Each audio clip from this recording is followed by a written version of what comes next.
Do you have questions about buying or selling a home, not sure if you're qualified? Your local real estate agent Antoinette Ware is here for you. Do you live out of town, moving out of town, or looking for investment property? Well, let's work together and make it happen. Antoinette Ware can be reached at 419-917-6258. The name you know, celebrating over 20 years, serving Toledo and surrounding areas.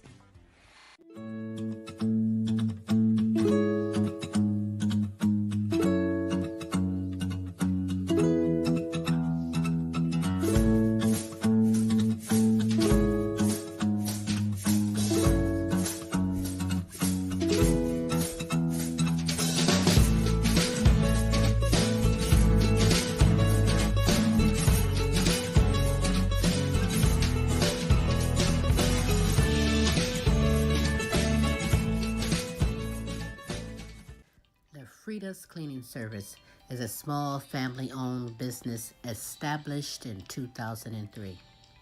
With over 17 years of professional, high-quality, and greatly satisfied service, La Frida's Cleaning Service will get the job done. Specializing in sanitizing your home, business, post-construction, and commercial cleaning, no job's too big or small. See for yourself and give us a call, 567-249-9172. La Frida's Cleaning Service. Our reputation is always spotless. Are you tired of driving around a dirty car? Say hello to the ultimate solution for your car. Quick Auto Detail, home, work, or wherever. Their mobile car spa will clean and shine your car anytime and anywhere. Their products are gentle on your car's paint, and they use only the highest quality materials. Book your appointment now.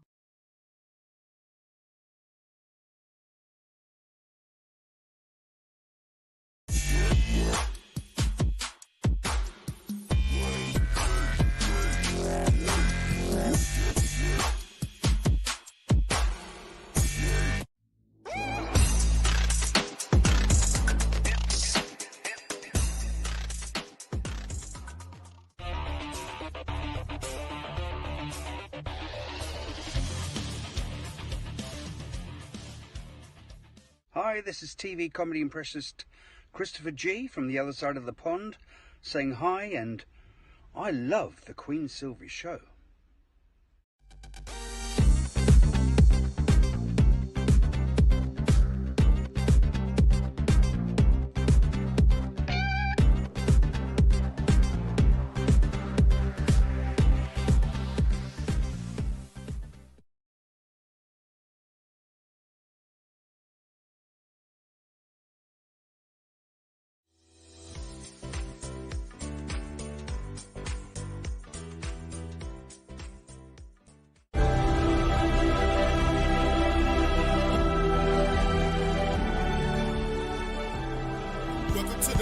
Show. Tune in at 11, good laugh, good vibe, that's for sure. Get smooth with Tim, get smooth with Tim. They have you running like you popped the pill. Once you hear the show, you ain't gonna want it to end. Get creative with the sounds you can make with your mouth. Reaching all over the world, Queen Silvy in the house. Award-winning show, got the #1 spot, look out. It's the Queen Silvy Show, it's the Queen Silvy Show, it's the Queen Silvy Show, it's the Queen Silvy Show, it's the Queen Silvy Show, it's the Queen Silvy Show, it's the Queen Silvy Show. And now, ladies and gentlemen, coming to you live, it's time for the silky smooth sounds of Smooth Tim and Her Majesty herself, Queen Silvy. Hey, it is Smooth Tim, and thank you so very, very much for dropping by and spending another terrific Tuesday, and I mean a terrific Tuesday with us on the multiple award-winning Queen Silvy Show. Speaking of the Queen, it is now my pleasure to bring her to you, the Queen herself, Queen Silvy.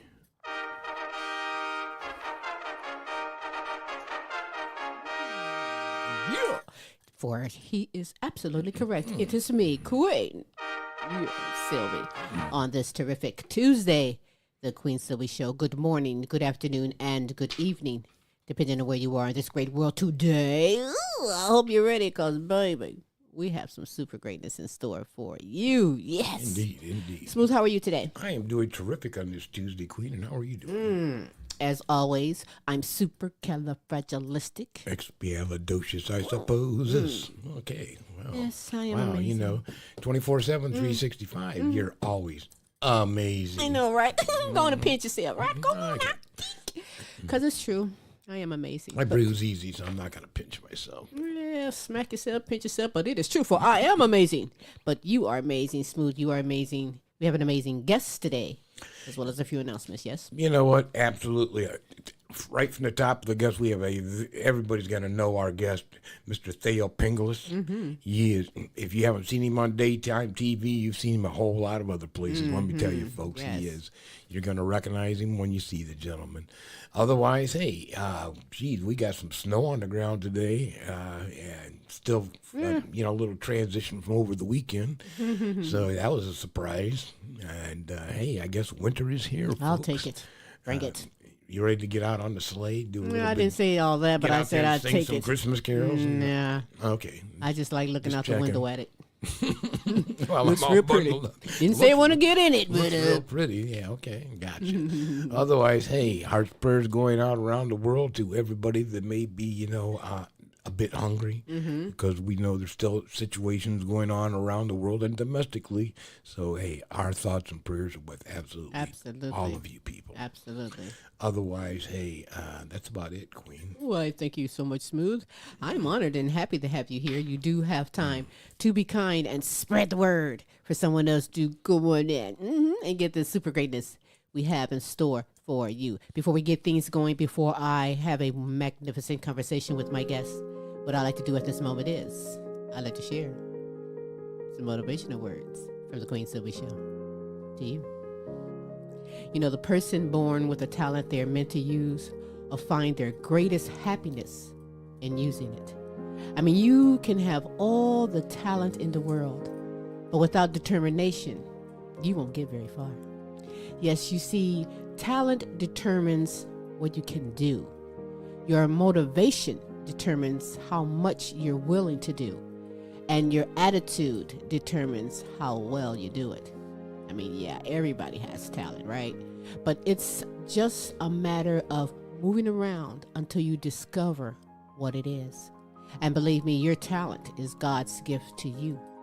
And what you do with it is your gift back to God. That's right, eh? And those are some motivational words from the Queen Silvy Show to you. I'm going to keep things going. Thank you, my wonderful audience.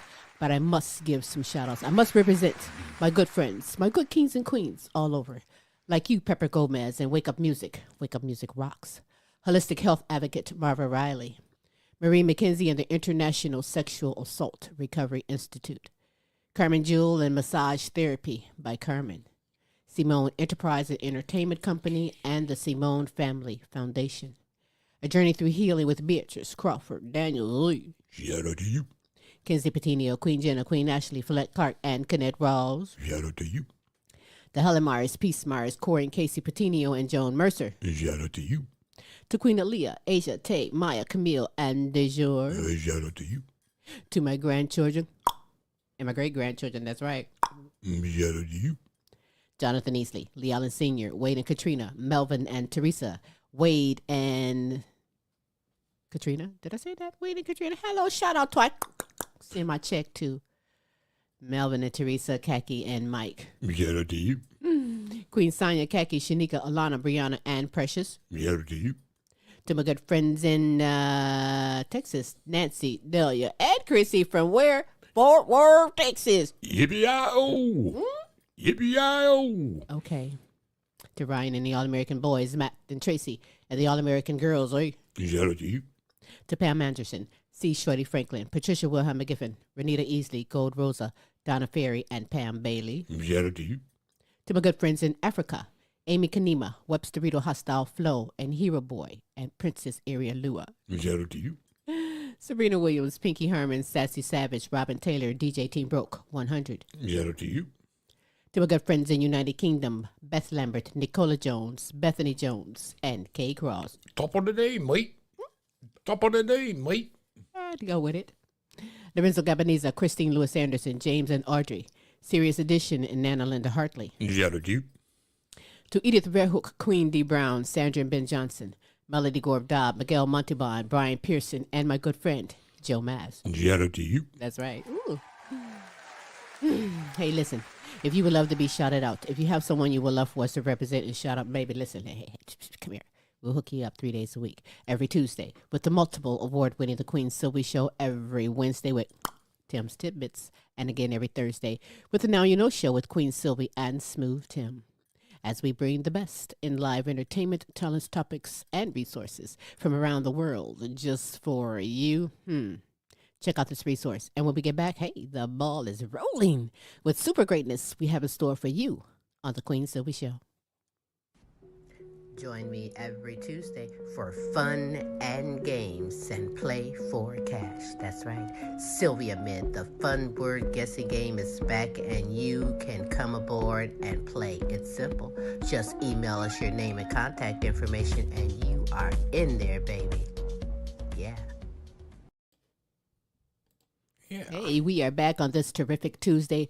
As I said before, you do have time to be kind and spread the word for someone else to come on in and get the super greatness we have in store for you. The exceptional and amazing, legendary, award-winning, and I mean legendary, award-winning, multi-talented, 3-time Emmy-nominated TV movie actor with over 40 decades playing the role as Tony DiMera on TV's daytime soap drama Days of Our Lives.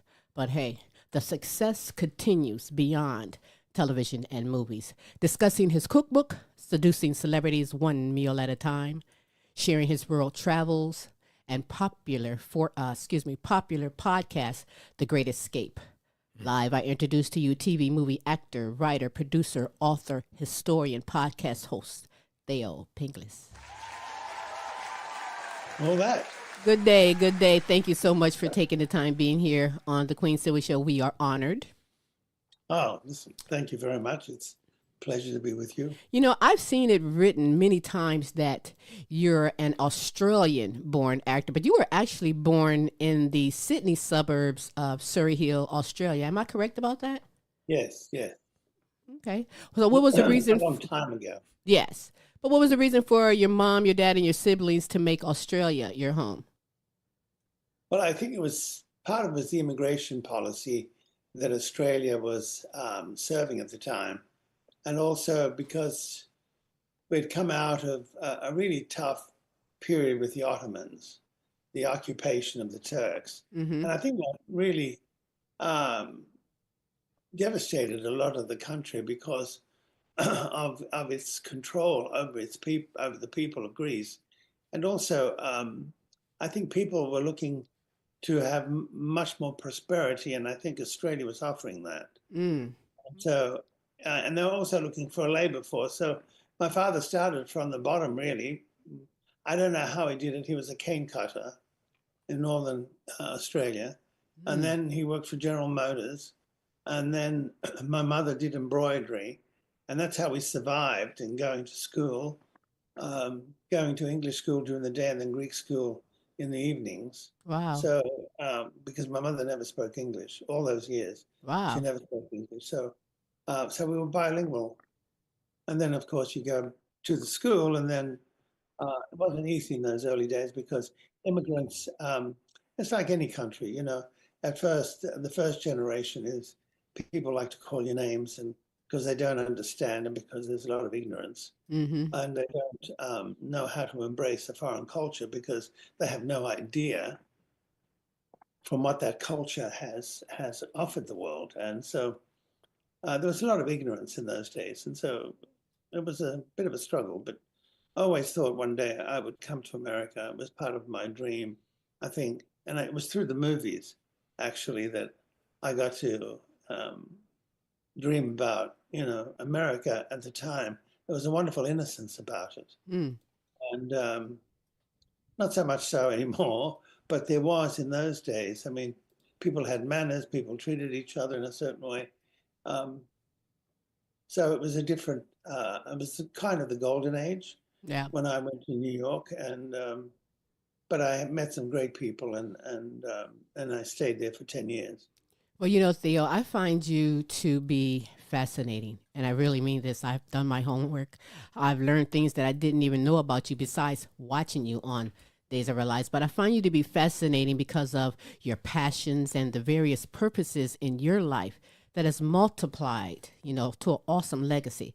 I mean, before even moving to New York and working for United Nations, before even your acting career began and soared, but it's while in Australia.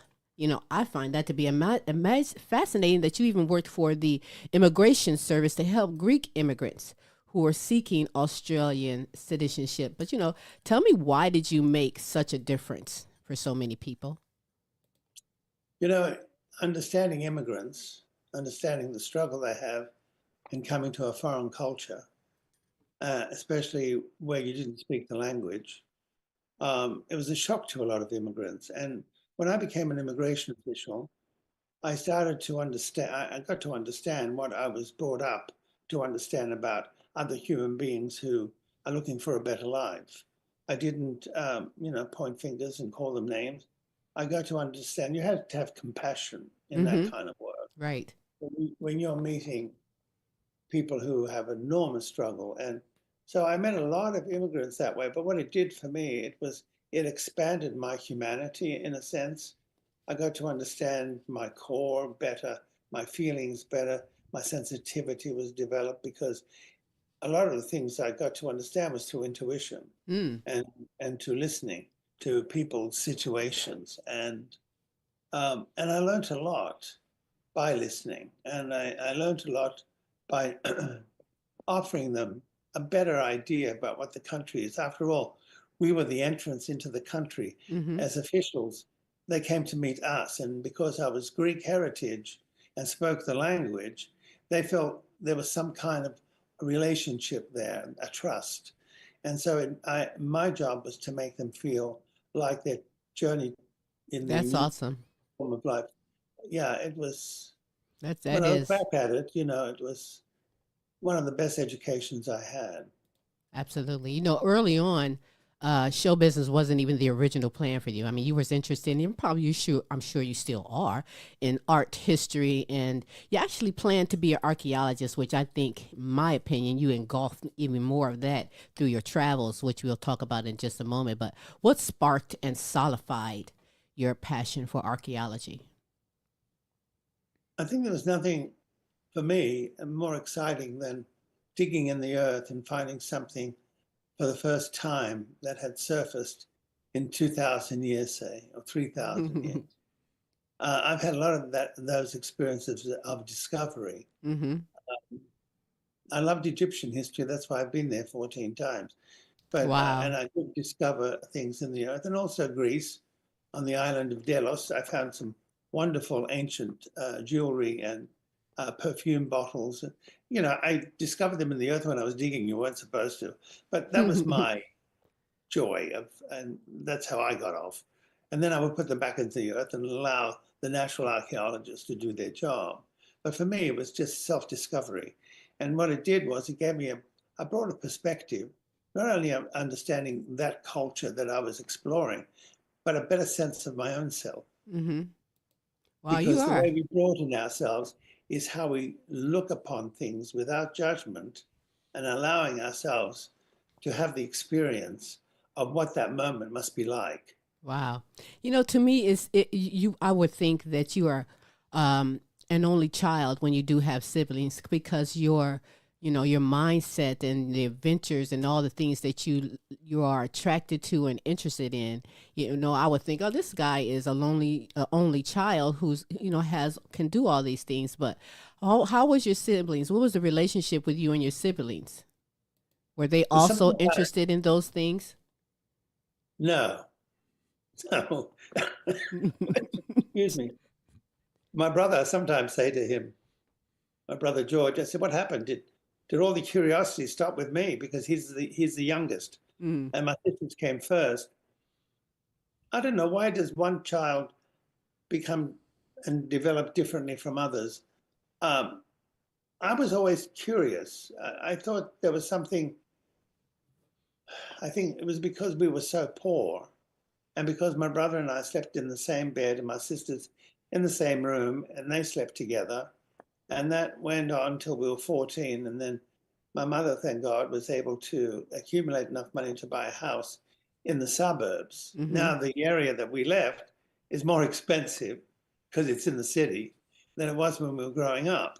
And so we were close that way because there was something about not having enough, but persevering and being grateful that what was on the table Mm. uh, was the best our parents could do without blaming them or getting upset with them, because it was very visible how much they worked so hard to bring the income into the house. And so I think I learned about perseverance early on in my life, so that when I went to America and I had to, of course, discover the acting, which I never thought that was going to be my goal, perseverance was one of the main things I had Wow. to understand. That's amazing. It's kind of like we have so many things sort of in common, but my mom, 8 of us. There would have been 10, but 2 passed.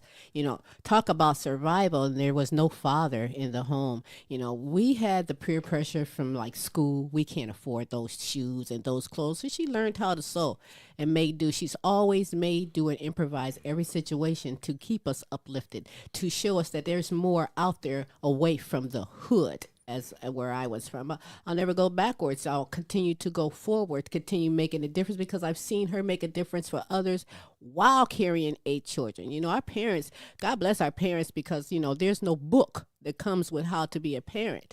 But yet, when you get a parent that is so passionate and loves her children, sees the hard times, but also see the future and the potential of what else is out there, is so great. Your acting career began on the New York stage, which led to a wide range of characters, various TV shows, TV series, movies, and plays. But, briefly tell me about some of the TV shows and series and movies that you've put your touch on. Well, I think it really all started when I met Milton Katselas, who was the director on Broadway of Butterflies Are Free and Cactus Flower. I became his assistant by accident. I went to a class. He thought I was a dilettante. He thought the way I behaved or the way I spoke was superficial. Hmm. He judged me early on, only to find out not only did I become his assistant for 12 years, I also became his most faithful friend. Because when he died in the end, the few of us who were around him, who supported him and acknowledged him, I think, people judge too quickly. Hmm. They look at something and they judge quickly. They don't give it time. It's like, you don't make a meal and then throw it all together and expect it's going to work just because of what the ingredients you threw in. What is it you're bringing together? The same thing is with human beings. Who are these people? Where do they come from? What are their conflicts in life? What kind of success and what struggles they had? There's many things that makes another human being who or she are. And so I try, if I make a judgment sometimes, which happens, it's only natural, I criticize myself. I say it's enough, allow that person to be able to do, because we're not all blessed and we all haven't gotten the same curiosity or the same kind of success in life. Some people have had worse luck. Mm-hmm. But I think in the beginning, because of my consistency in studying, so that when I got my first job, I was prepared. Mm-hmm. And so Jockeys was a play in New York that was produced by some very big producers, Jules Stein being one of them. And he did so many musicals on Broadway. But out of that, somebody saw me and cast me in Slow Dancing in the Big City, that John Avildsen, who had won the Oscar the year before in Rocky, put me into. And from there on, I started to get roles in movies. And then I went to California to do a play at the Geffen. And out of that, I was offered the Man for All Seasons with Charlton Heston. But at the same time, Ken Russell saw me and offered me a part in Altered States. And from there, it started to go really well, and then we had the strike. Mm. It was a 9-month strike, and that strike changed the course of my life. Because what I went into, because I was building up a film career and television, that I ended up having to go. The only thing we could work on was daytime, and that was General Hospital. And out of that is where I happened to come across a very famous character story, which was the Cassadines. And from there, the head writer there said, I want to take you to Days of Our Lives. And that's how that happened. And then after about 5 years, I decided to go and do other things. And then I came back to it. And then I did other movies of the week and mini-series. Also got invited to Australia to go and do some work there. Mm. And then Mission Impossible came. And that was the show that I was able to go home with. And there's something about something as iconic as Mission Impossible to go home with, where it was totally embraced because it brought a lot of work to Australia. And the reason we shot it in Australia was because of the strike. Right. That's amazing. I mean, you also, besides General Hospital before Days of Lives, you do Santa Barbara as well, right?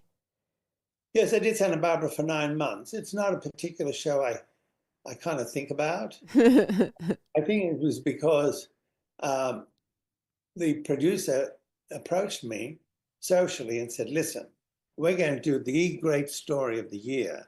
We're going to Lake Como. And we want to take you there with another actress, and who was a big star then, and Kim Zimmer. And so I said, oh, okay, that sounds good, because it's all about story and character. So when he described the character, I thought that would be good. Mm. But when I took the job, 3 weeks into it, I said, when are we going to Lake Como? He said, oh, that's been canceled. Hmm. And then I realized. Yeah, they'll say anything to get you, right? Anything to get you, and I fell for it. Paint the picture all nice, and then, but it's people like that in everyday life, and especially in the entertainment and the business industry. As a comedian, I used to people used to try. They don't, please don't try that right now. But back in the day, doing comedy, and it's time for my money, my check. I learned now I want it up front, but back in the day, they're like, oh, and it's on the weekend. The banks are closed. Oh, I love today's technology, because now don't give me that excuse. You can cash out fast, but there's so many ways to pay me my money, give me my money, and my money up front. But there's people out there that'll try it. They can't blame them. Yes, but I'm glad I've come to the end of the industry I knew. Right. Because that's gone. The joy of auditioning. Mm-hmm. Of going in to see a group of 10 people in the industry and auditioning for them and getting them excited, all that's gone. It's all done. It's almost like the heart's gone. Mm-hmm. And what we have is, AI. Look at AI. I mean, there's no heart there. Right. I mean, you see people that they have created, but within that person is no heart. Right. And so they have to manipulate that. But listen. Can I ask you a real quick question? So what do? You audition virtually?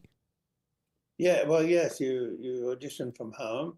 You do it on Zoom, just like we're talking now, mm-hmm. and you do the audition. That process was so against everything that I studied. Now, you get offers and all that without having to do that if you've been in the industry long. But, there's a lot of new people in the industry. They don't know you. They don't know your history. I remember Shelley Winters when she went into an audition, and they said, well, what credits do you have? And she, out of her bag, she took 2 Oscars. So, people don't do their homework. Yep. I see that even on the soap. Mm-hmm. I see that people have not done their homework. They don't quite know your story. And well, you've done it as long as I have. Right. I mean, I just, this past week, it's been 44 years that I've been on Days. And so wait. It's been how many? 43, right? 44. I just 44. Oh, excuse me. What? I said 43. It's 44.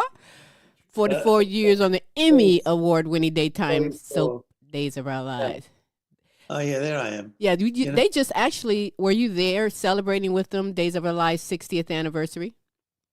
no, I couldn't go. Ah, yeah, I heard 'Cause that they just had that 60th anniversary, and I'm like, well, they should have sent the car around to get you because you've made a big mark when it comes to Days of Our Lives playing that they don't character. do that anymore. They don't come and send a car for you. No, no, it's all become, in many ways, it's rather ordinary.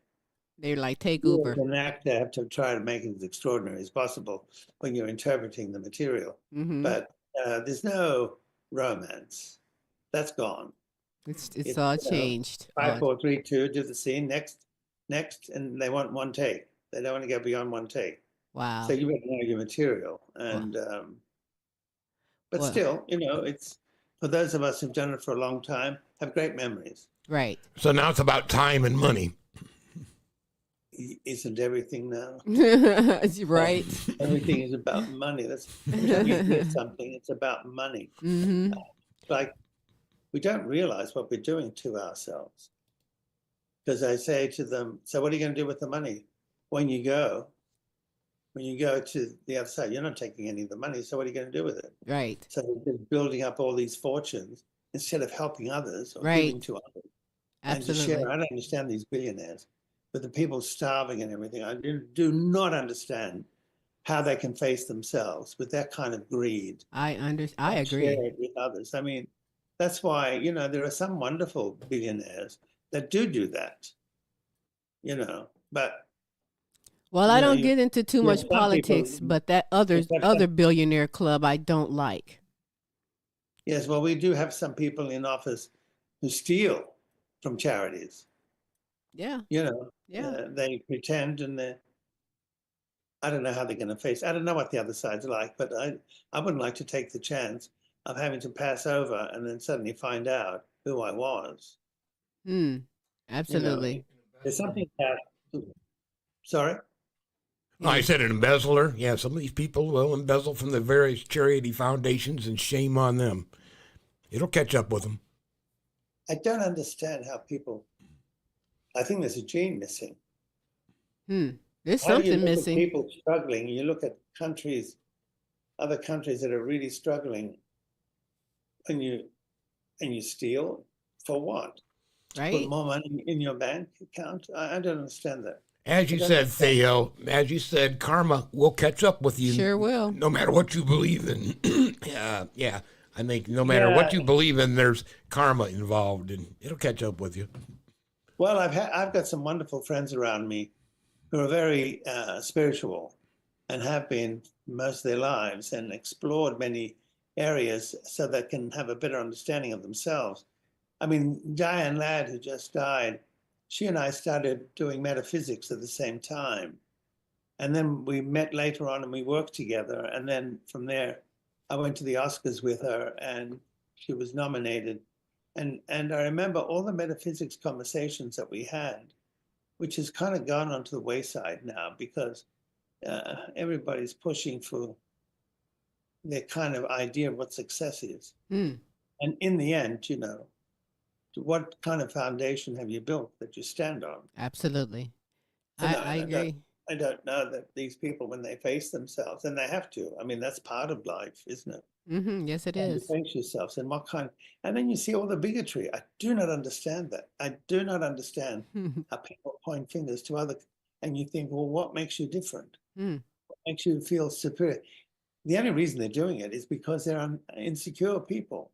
People who are secure don't point fingers. People who are Right. solid. You look at Obama, for instance, and you look at the way he speaks. What makes him such a great orator was because of his convictions. He knows how to place a word, a phrase, and land, and then wait for it. People to get. I mean, you know, as an actor, I watch politicians. He would have been a great comedian, too. You're right. Yeah, I mean, I listen to the tone, and the tone will tell me where that person's coming from. Mm-hmm. There's just too many liars, Mm-hmm. you know, and that's, you got to break through that. And but I must say, I had some great teachers, and America has been fantastic to me for Yeah. all the years that I've had a chance to become as we say in life, becoming, and then you become, and then you find out who it is you are and what you stand for. And that way you turn around because you have worked on the self enough to be able to look and see how other people are doing. Well, like I say, you're fascinating, and just to hear you speak, to hear your mindset, your experience, your opinions. I'm telling you, you're so on point on all of that, and I admire that about you. We need more people who see the outlook on things. When you have a situation, you have to pull back and look at it from different angles. You don't just immediately judge a person, as you say, or a situation. You try to be the one to make a difference. And even if you can make a difference in just that one person, believe me, that's a blessing. But Do moving, you know, excuse me, Hmm? when I first came and I studied metaphysics, I had a spiritual counselor, Catherine Hayward, in Hollywood. And I was kind of confused about my direction. It was a great struggle. But I went to that source that I was guided to go to. And I walked in and she said to me, she looked me up and down. She said, "How dare you come here with the mind you have and the trash you associate with?" hmm. And I tell you, it rocked me. I couldn't face it for 6 months. Wow. And then I went back and she said, "Are you ready?" I said, "Yes." And for 12 years, 3 times a week, this woman made all those insecurities that I had, not that it's over, but insecurities that I had at the time. And she, like children, she helped me develop them and help them grow. And, when I look back at the people who were part of the areas of where I stopped, signposts, that was really extraordinary to me because I was so blessed to have met her. Hmm. And in the end, I ended up helping her as a group of others who were there also having private sessions with her. We all put money together to help her through because times were tough at times because, she That's was awesome. 87 years of age.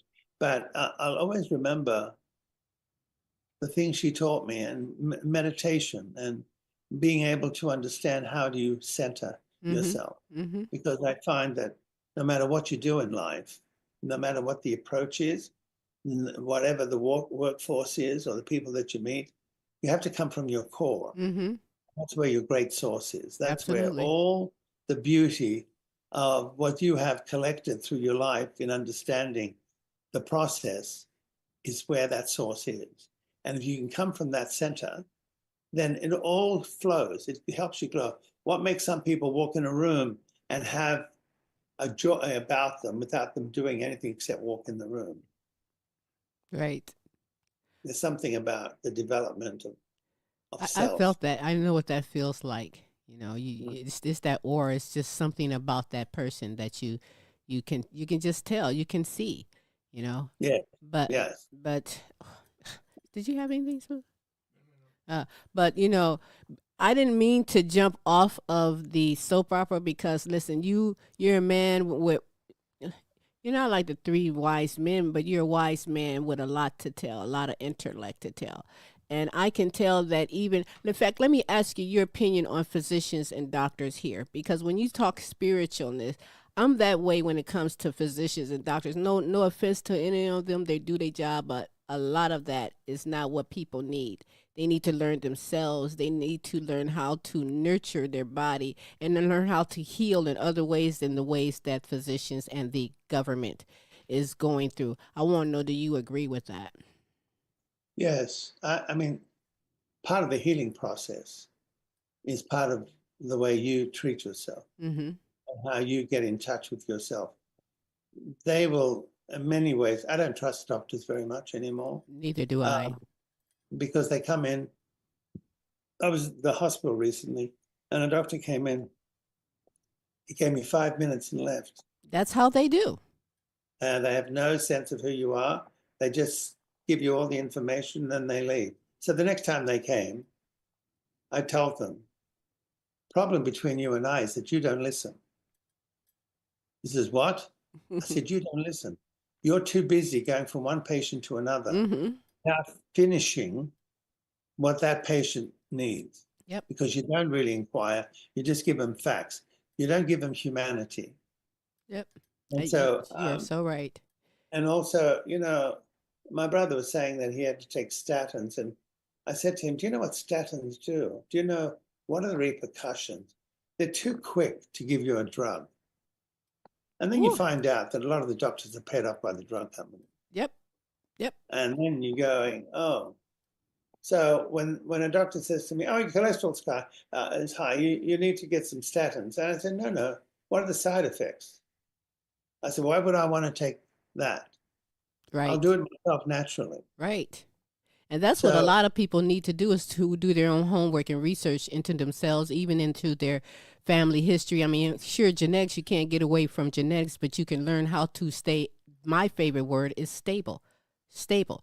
Now, I have an appointment this Wednesday to actually tell off and fire one of my doctors because, well, after going to see him for that 5 minutes, because that's exactly how they do, I went back and looked at my chart. And he's writing all these things like he's done. Listen, this man has never touched me. He sat across the room, talked. But I'm going to check him because, no, sir, you've never done that. You've never felt my stomach. You never, none of this. But they're getting paid for all of this.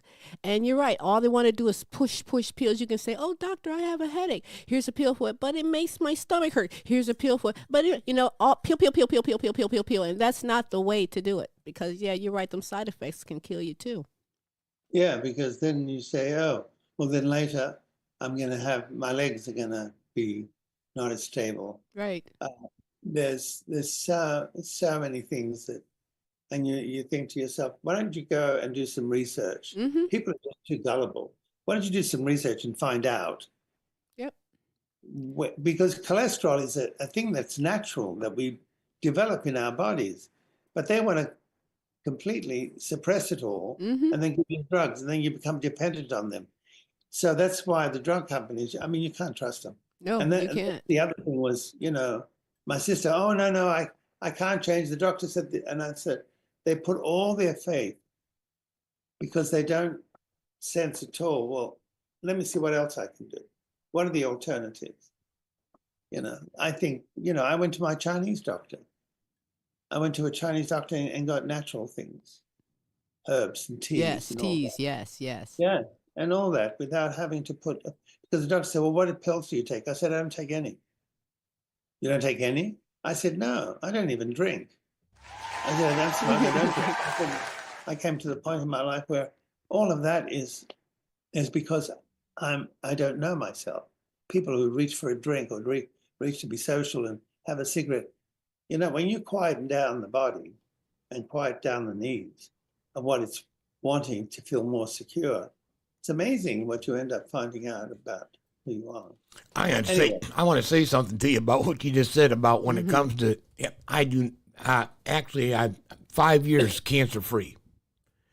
And I was talking to my cancer doctor, my oncologist just the other day.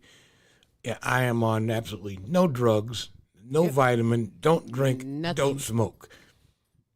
And no, I don't need any of that stuff. No, I don't need your pain pills. No, I don't, none of it, because all of it has side effects, and there's other ways around that naturally. 100% healthy by eating right and taking care of my body. Absolutely. So you're cancer free? Yes, sir. Yeah. Oh, congratulations. Thank you. That's What a kind of mother cancer? that Oh. bloody, that. It and why do was we get it was cancer? rough. Oh my God, there's so many. But you know what? it was rough, but Tim hey. probably wouldn't even be here on this earth right now, and I give myself credit for it because some men, they don't look at the signs and symptoms, and they don't go to a doctor. At least get some kind of answer so that you know what you need to work on, what you need to research on. And that's how it was with Tim. And I one day just went in his wallet, got his insurance card out, called and made an appointment, got him seen, and flew him back up here, up north, home to get treatment. And now they call him his miracle patient because, well, things happen for a reason. And you don't play with that C word. No. Yeah. Also, I do a lot of spirulina. I get the freshly made spirulina, not the pills. Ah, see, you're The smart. allergy is very good. You're on it. Yep, go natural. All right, so Yeah. moving on as a Let's not talk about the soaps anymore. Okay. No. I say moving on as a two-time author with the first book that delves into your Greek and Australian heritage. It recounts your adventures in the entertainment industry. I'll show a picture of that. That is Places, The Journey, My Days, My Lives, which is available in most places. But it's your passion for cooking and real-life dinner parties that I hear are legendary in Hollywood. And that's Yeah. that fabulous second book entitled Seducing Celebrities, One Meal at a Time, which is filled with Hollywood stories, family history, recipes. I think there's 75 recipes, if I'm not mistaken, Yes. and beautiful photos in this here. What was the inspiration behind you writing this, your second book? I was in Cuba, in Havana, and I went to a restaurant called La Guarita. And as I passed through the hallway, the food was extraordinary. As I passed through the hallway, there was a big collage of celebrities that had eaten there. Hmm. And I looked at all their meals on their plates where they were, and I thought, oh my God, this food really, by the looks of their faces, they've been seduced by the food. And then I thought, oh, that's interesting. And so when I came back, excuse me, my agent called me and said, listen, I have an offer for you to do a cookbook. I said, really? He says, but you do a lot of cooking. You have a lot of celebrities that come to your place for dinner. I said, yes, but that's at the top of my head. I never wrote anything down. I just opened my fridge and say, okay, what are we doing? And he said to me, well, so I ended up, I didn't have enough. So I called my sisters. And I said to them, okay, Mum used to make this, or you used to make this dessert. And so I got a combination and from relatives to get the Greek recipes from the island that my parents came from called Castellorizo, which is one of the Dodecanese islands in Greece. And so then I had 75 recipes. And then the publisher said to me, do these work? And I said, I have no idea. It came out of my head about how I measured things or whatever. So, yes, they work. I mean, and I've had enough people call me or write to me and say that the recipes they did worked. So are you one of the type of cooks, like my mom, get in the kitchen, you don't need a measuring cup of a spoon, you just know the right thing. So how did you put that in a book? You can't say, well, you just give it a try until you figure it out. Right. It was, it was kind of interesting.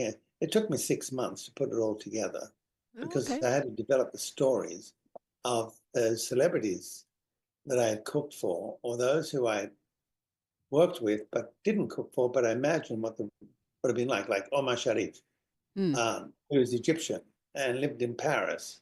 And I had done a 4-hour miniseries with him in Yugoslavia and called Memories of Midnight. And I remember we talked about food. So I thought, oh, I know what I'm going to cook for him. Even when I met Jacqueline Kennedy when I was 21 years of age, and I served her Greek shortbread that I had made in the gallery, and Greek coffee. And when she left, I had an hour and 15 minutes with her, and I thought to myself, what an extraordinary woman, such grace, and the manners, the interest, the curiosity she had about, because we had the greatest collection of Southeast Asian sculpture in America. So there's a lot to choose from. But I knew every piece. I knew the dates of every piece, and also knew the cost of every piece. So she and I had a wonderful time. So, there are certain people that made a difference, even Shirley MacLaine, Elizabeth Taylor. A lot of wonderful people crossed my path. And so out of that came this idea. And I think it came out well. People like the stories. Mm-hmm. It's awesome. Of what I went through, even with Charlton Heston. Anyway, listen, if you're going to do something, do it well. And I did as best I could. And that's why I got into podcasts, because I thought, I've traveled so much. I've seen so many different countries and had such wonderful and not so wonderful experiences. Why don't I write? So I started writing short stories. Mm-hmm. And out of that came the discovery of Schliemann, who discovered Troy and Mycenae in the latter part of the 19th century, 19th century. Mm. And so I visited those places. The one thing about my podcast is what I talk about, because I went through 60,000 documents of Schliemann, read his letters, his diaries, and I didn't know where all that was going to go. And when I put it all together, I thought, I could do a story here. And that's what started the idea of a podcast. His struggles, how he came from nothing and became this extraordinarily wealthy father of archaeology. And then the next one was because I took a trip to Egypt. I was interested in the Coptic religion, which is Christianity in Egypt, and how it developed was through the Holy Family's escape from Herod into Egypt, where they spent 4.5 years traveling and hiding in different places in that country. But it changed. It brought a religion in that because of the miracles that took place. Mm-hmm. And it really connected people's faith. I mean, you had your Muslims and you had your Christians. They were getting along quite well, actually. Not so much anymore because of propaganda.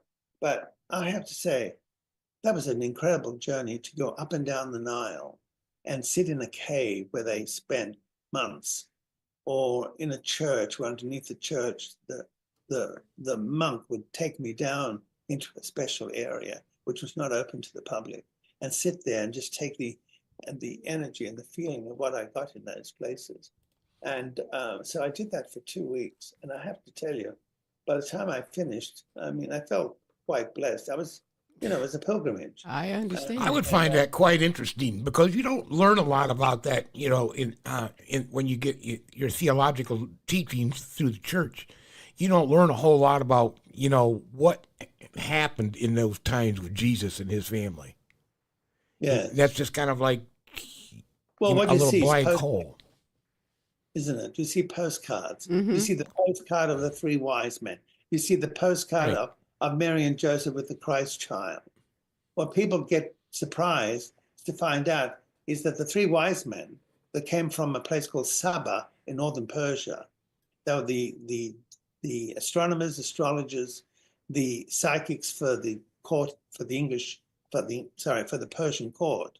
And what they created and what they saw and the journey that it took them, they had to get the king's blessings to do it. But it took 750 miles. By the time they reached, Jesus was already 2 years old. So, excuse me. So that idea that when they went into the manger with all the animals, well, that's just myth. That's why you have even a space where all these skeletons of children are because of Herod and the massacre of the innocents, which any child between the ages of 2 and under were massacred.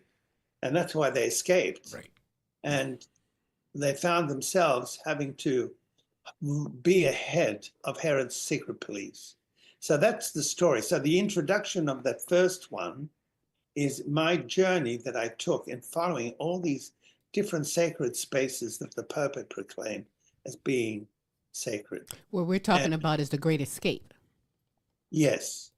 And then I developed out of my head and out of studying about the 3 wise men, who they were, what was their purpose, and how long did it take that journey. And you look at the struggle which they had to go through the southern part of Saudi Arabia and the desert there, and also the Gobi Desert, and then go to Syria, and then from Syria they had to turn left and go down into Judea, and that took a long time. And why did they have those 3, the gold, the myrrh, the frankincense? What was the purpose of those 3 gifts?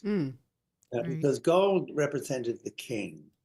Frankincense, which was just as expensive as gold was in its day, France was the purification, and the myrrh was the embalming. So I thought to myself, did those 3 wise men in their chart that they saw of the Christ, did they see eventually his death? Is that what the myrrh is for? That is curious. Yeah, it is.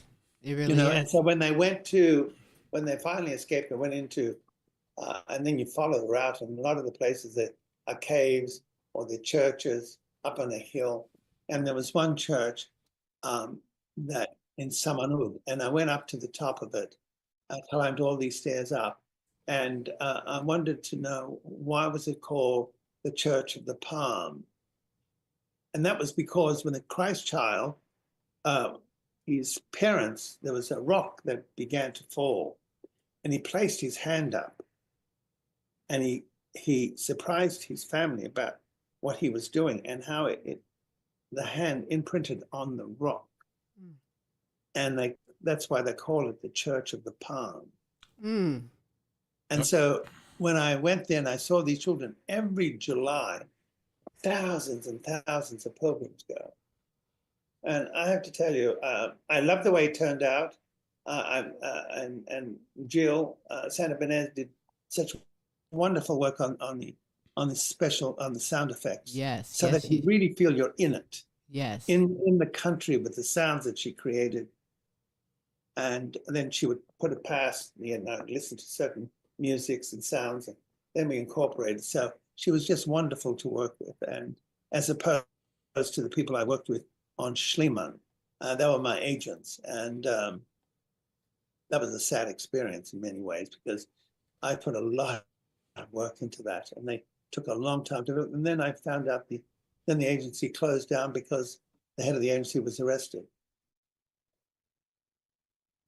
I can't imagine. I'm sure a lot of people dream and only see pictures and wish that they've been over there. And you've been over there a multitude of times. I bet you have an apartment over there now.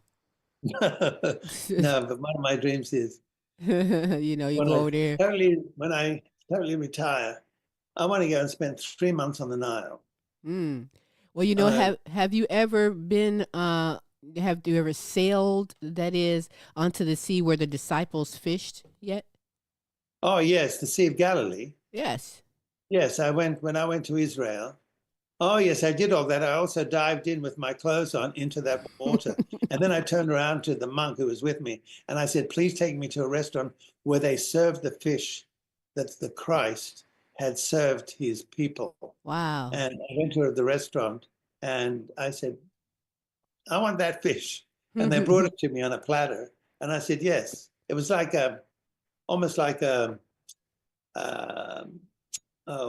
what we call a John Dory in Australia fish. It's got a black spot on it. That was a remarkable trip too that I did in Israel. Wow. Masada and went to Tiberias, and I just did some incredible things. I mean, you've been to Jordan, Israel, Syria, Egypt. What's your favorite? What's the favorite place you want to have that apartment?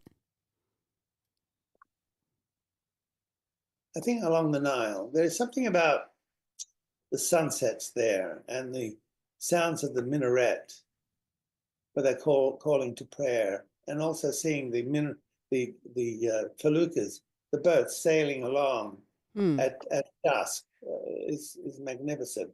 The only thing is, it's about I can't go into the Nile. I couldn't dive into the Nile because it would make me sick. And so there is this beautiful water, and I'm sailing in it, but I can't dive into it. And so I've been sick a number of times, so I have to be careful. Oh yes. But yes, Jordan I loved, because I loved Petra and I loved Jerash, and I also went to Mount Nebo where Moses finished his last days. Wow. Yeah, I've crossed Sinai Desert, climbed Sinai, spent time in the monasteries at St. Catherine's. Also went to the monasteries in the northern part of Greece, where the three peninsulas jut out, and where what we call in Greek Aiosoros, which is Saint, let me say it in English,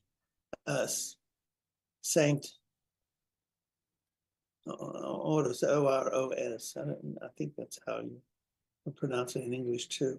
But I spent 4 days there with monks.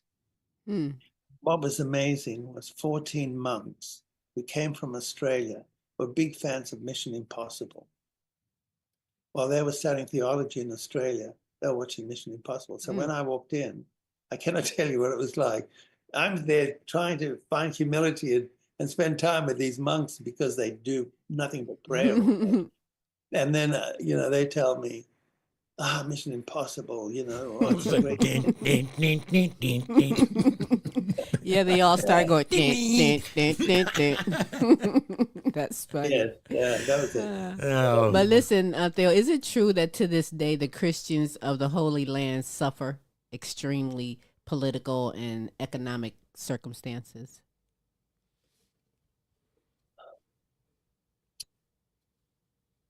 It's a tough question. I don't see it when I've gone to the churches in Egypt. The monks are wonderful. The people who are Christian are wonderful. They don't complain. Except I remember there was I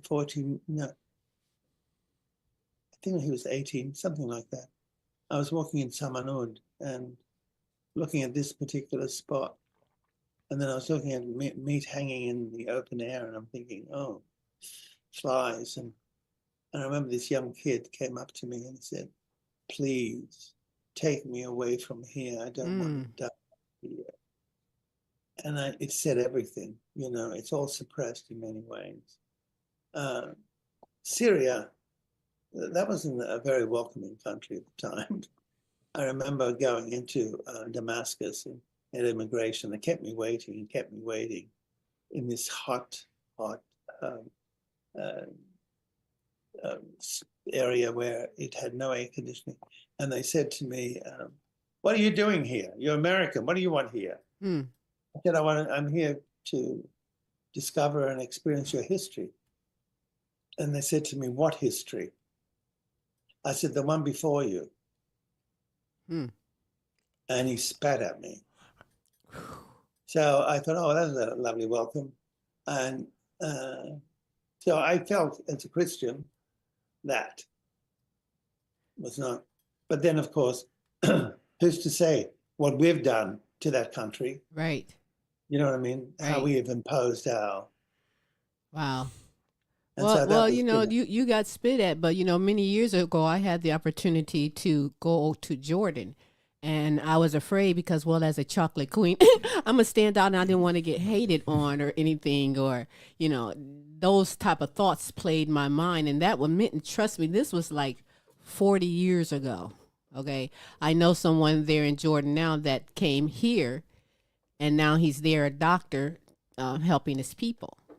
But the opportunity to go to Jordan scared me personally, although I would love to go there. I don't know what it would be like to just walk down 1,000-year-old streets and touch ancient ruins, and just listening to the experiences that you've been through, your inner soul should just be so peaceful, and then with your spiritual learnings, I mean, you should have, and your meditation, that's the way you do it. An all around aura, just positive. Yeah. Well, my guide in Syria was a Christian, and we went to the great castle called Claque des Chevaliers. It was the history of the Crusades, spending time in that castle. And then at night they were preparing for the orchestra. They were going to play Vivaldi.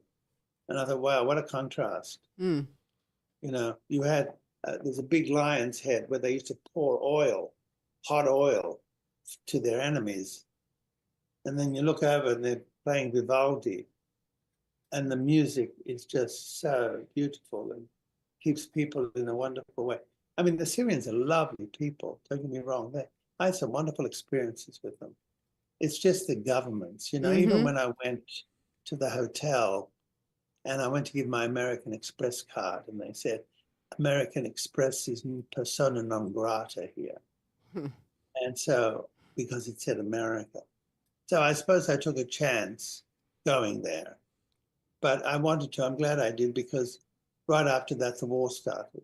And what they did to Palmyra, the ISIS, what they did to Palmyra, oh my God, those buildings were extraordinary. They've been standing since the 2nd century BC. And they go in and they start what they did to the archaeologists there, the way they murdered them. Oh, it's just horrific. And This wasn't around the time. This wasn't around the time when I'm not sure. You tell me. Was there a time where you were potentially kidnapped? Oh, that was my youth when I went In your youth. to see the pyramids at night at 1 a.m. after I won some money at the casino. I wanted to see the pyramids because it was a full moon. I wanted to see Cheops's pyramid under the full moon. And yes, I got a cab and ran towards it because I always wanted to see the pyramids at my feet. And I looked up and there was Cheops's pyramid. There was the full moon right on top of it with a glow. It's just extraordinary. And the next thing I know is 5 men just grabbed me and were starting to drag me away. And the cab driver saw what was going on and he called the police and sirens. And I thought to myself, how do you get out of this? And I said, well, how do you kill an idea with another idea? So I told them the Greeks built the pyramids, not the Egyptians. They start screaming at me. So they forgot their purpose. And I found a section, enough space because I was a fast runner and I went. Right. Yeah, Lucky you. See, that's why I won't go over there. I'm going to stand out. They're going to be hunting me down looking for me. No. I bet you your parents had their hands full with you, didn't they? Oh my God, my parents couldn't understand. My mother would look at me, she says, where the hell did you come from? And he said, look at you. And I said, what do you mean? Well, look at around you. Do you see anybody like you? And I said, well, not particularly, and I'm glad. Right. Yeah, I mean, no, listen, I suppose I'm so different to the rest of the family, but as my niece said to me the other day, who's a lawyer, she said, oh, Uncle, do you know what you did embraced us all and made us feel that there was a possibility that we could also be great in our lives in what we're doing. Mm-hmm. Well, success does influence. I would have hated to have gone back with no success. Mm-hmm. I don't think I would have allowed myself that. That's not mine. Well, I know that they're all proud of you. I know that I am too. And you know, back in the day, I've seen the Mission Impossible. You were like, oh, heartthrob, little handsome heartthrob. Well, you still got it going on. I will give you that compliment if I will. You look very, how do they say, spiffy? Look very spiffy. Spiffy. Yeah. But before we go, Thaao, what is your motto or your words to live by? Don't settle. Okay. And also, I think when you do something, do it well. Don't shortchange yourself or others because it reflects on you later. And let's face it, there are so many young people out there that are looking to be inspired. And I think you have to be an example of some, even when I've gone to classes to talk to young students, something about having started from the beginning. Mm. Yes. Okay. You enjoy mentoring? Oh, he froze up on us. Okay, well, Yeah. that was a word well said, and it's well meant to stay this way because it's impactful.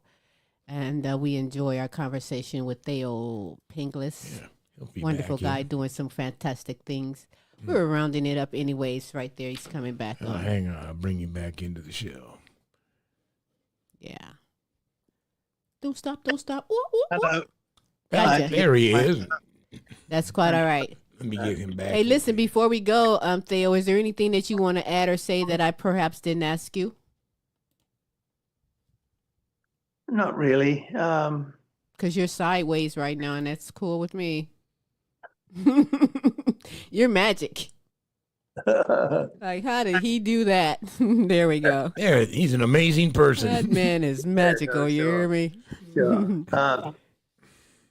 No, I've been very blessed, and I think part of that blessing came because I think I tried to be as ethical as I could along the way. Mm-hmm.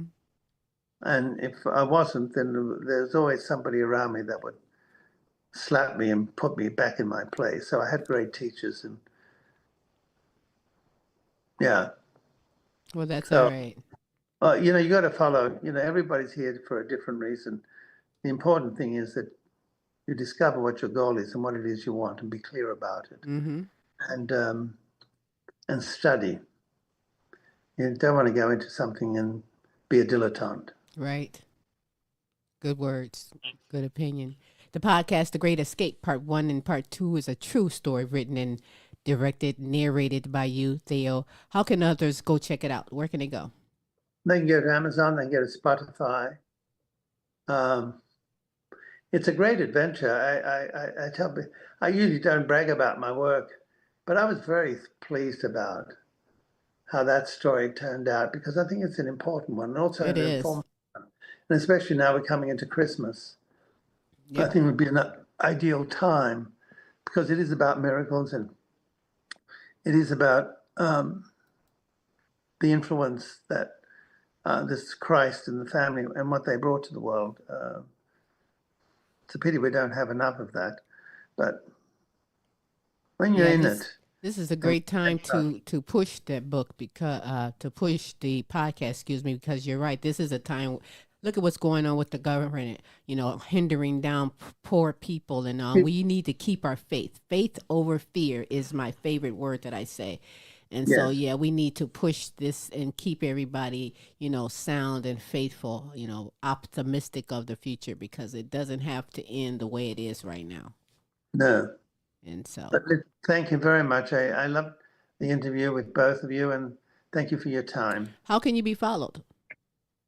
Well, I'm at Instagram at Thaao Penghlis, on Facebook at Thaao Penghlis, and on X or Twitter at Thaao Penghlis. And I put a lot of stuff up about my journeys, and it's not about just being an actor on a soap right now. Right, absolutely. You're much, much more than that. So, hey, Thank we thank you for taking the time being here on the show. We wish you continued success. Been a hell of a and pleasure to journeys. meet you. Thank you. Absolutely. Thank you, and I'm glad you're better. Yes. Thank you. I think it's important that we treat each other well, and I don't see that coming with people these days. Right. They're not being taught, they're not being given the right messages, and Sometimes people don't always make it easy to be nice. no, but in many ways, someone may slap you. You don't have to slap them back. You just give them a look. Right. And that's Right. I was brought up the same way. Yep. Yeah. A lot easier to turn the other cheek, and I think that's in the Bible too. So yeah. Oh, well, thank you. Thank you very much. You enjoy the rest of your Lovely day. holidays. Thank you. You do the same. Thank you, sir. Bye-bye. Bye-bye. All right, Smooth. Give me one of these advertisements, and then we'll come right back. Fantastic. Absolutely. Hi, my name is Kate Hudson Hall. I am an author, therapist, and podcaster. My new book has been released called Anxiety Hacks, with proven techniques, tools, and tips to calmness. So if you suffer from generalized anxiety, panic attacks, or feel abnormally anxious about certain things, within Anxiety Hacks, I show you how you can overcome these conditions, successfully enjoy a healthy and carefree life. My website is katehudson-hall.com. Anxiety Hacks is available now on Amazon. All right. Wow, wasn't that awesome? I bet That you was learned. super. I bet you learned a few things, right? Yeah. And you should have learned a few things. You I should enjoyed be that motivated. a whole lot. That was Thaao Penghlis, superstar, doing some fantastic things. It's not about television and movies. This guy has traveled all over the world, has been to places that only you and I wish we could go to. And he's a very good historian, doing some fantastic things. Of course, he's on Days of Our Lives, which used to be on NBC. It's now on Peacock. You can go and check that out if you will. But he has 2 books available. Places, The Journey, My Days, My Lives is the first book. But the one that you need to get, especially now for the holidays, try some new recipes, some new things, get it in there, is Seducing Celebrities. 1 meal at a time, 75 recipes in there. Give it a try. If you've never cooked, this is the book to try it. If you have cooked, this is the book to go on and elevate your skills and taste buds for your guests at your house, if you will. He is also the creator of The Lost Treasures, which is written, directed, and narrated by him. But the newest podcast that he has is The Great Escape. Sounds interesting. Those journeys would be very, very interesting. Very interesting. I'm mesmerized just on just his journey. So yeah, the podcast should be cool. I would recommend you listen to it because This is a great time to gather family around, sit the fireplace on, turn that darn TV off. there's a lot of stuff that'll Enjoy that. be included in there, obviously, that you're not going to hear in church. So. Yeah, there's some things I'm sure you're going to learn. He's been everywhere sharing his journey to Egypt, the Holy Land, where the footsteps of Jesus, Mary, and Joseph, and so much more. I advise you to go there. Pass the word for someone else. You call yourself bored, nothing to do. This is something that you can do, learn, and get yourself blessed with. The Great Escape, Part 1, Part 2. But you can follow him anywhere on social media. This is a Googleable guy, so no matter where you are, you will find Thaao Penghlis. And we appreciate him taking the time being here on the Queen Silvy Show. But guess what? Tomorrow's Wednesday. Oh, baby, did you know that? And that is Tim's Tidbits. Oh, Tim's not going to tell you anything, are you, Tim? Nope, not a damn thing. Tune in if you want to find out what I'm going to be talking about. Some Tomorrow night at fantastic- 7 some p.m. fantastic Eastern things. Standard Time. Yes. Yes. There's some fantastic things on there. I hope you can handle what he's got in store for you, have in store for you. We also have the Tim Tidbits Asshole of the Week. Ooh, you don't know who that asshole is, do you? Sometimes it's more than one asshole of the week, and I love it when it's that way because there are many assholes in this world that, well, Tim lets you know Will what be he nice, calm, though. There's a lot of true. people that are Oh, assholes. come on. Butthole. What do you want me to call it? Whatever. Munch. But I mean, munchers. Yeah, I'm just saying badness, terribleness. Anyhow. But anyways, that is like Smooth says tomorrow, Wednesday. That's in the evening, 7 p.m. Central Standard, 6 p.m. Central Standard Time, 7 p.m. Eastern Standard Times. Check your time zones and join us for that. But then come back on Thursday because that's the Now You Know show with Queen Silvy and Smooth Tim, bringing you inspirational, encouraging. Tim's going to sum it up by saying it's simply a Potpourri of entertainment, Queen. potpourri of entertainment, all coming from the heart, just for you. We also have the Now You Know show question of the week, where my good friends, my good kings and queens, video in their answer to the show question of the week. Then we end the show with a special video showcase that Smooth will provide a few clues for throughout the show before we reveal just whom, what that video showcase is all about.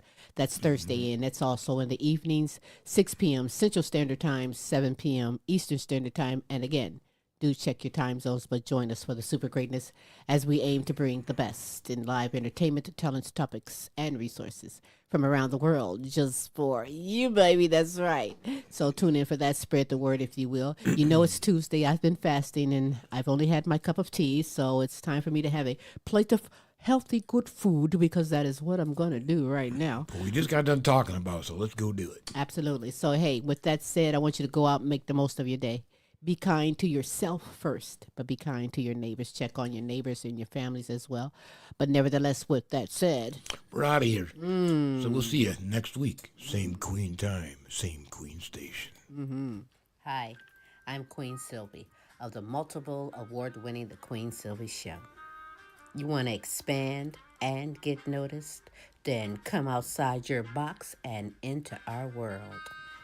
Internet advertising has a real impact on global awareness and even sales, so let's make an impact together. Offering for a limited time advertising and sponsorship packages that excel your purpose. So contact Queen Silvy or Smooth Tim for the exciting opportunities that awaits. Yeah.